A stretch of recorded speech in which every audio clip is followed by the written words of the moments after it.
আসছে, বান্দা তো দ্বিতীয় গাছের রস পান করতেছে, শুকরিয়া আদায় করার কারণে আল্লাহ তার ওয়াদা অনুযায়ী কাজ করবে। ফাতুরফাউ লাহু শাজারাতুন ইনদা বাবিল জান্নাহ। আল্লাহু আকবার।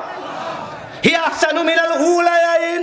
হাদিসের মধ্যে আছে দ্বিতীয় গাছের রস পান করে যখন বান্দা বলবে আলহামদুলিল্লাহ রাব্বিল আলামিন, সাথে সাথে আমার আল্লাহ তার চোখের সামনে তৃতীয় আরো একটা গাছ উপস্থিত করবেন, যেই গাছটা একেবারে জান্নাতের গেটের কাছে অবস্থিত।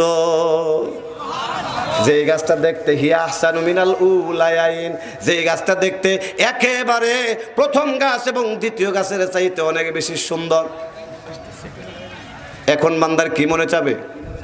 হ্যাঁ, কি মনে চাবে? আলোচনা শুনতেছেন? কি মনে চাবে? কিন্তু বলার সাহস, ওয়াদা ভঙ্গ করছে কয়বার?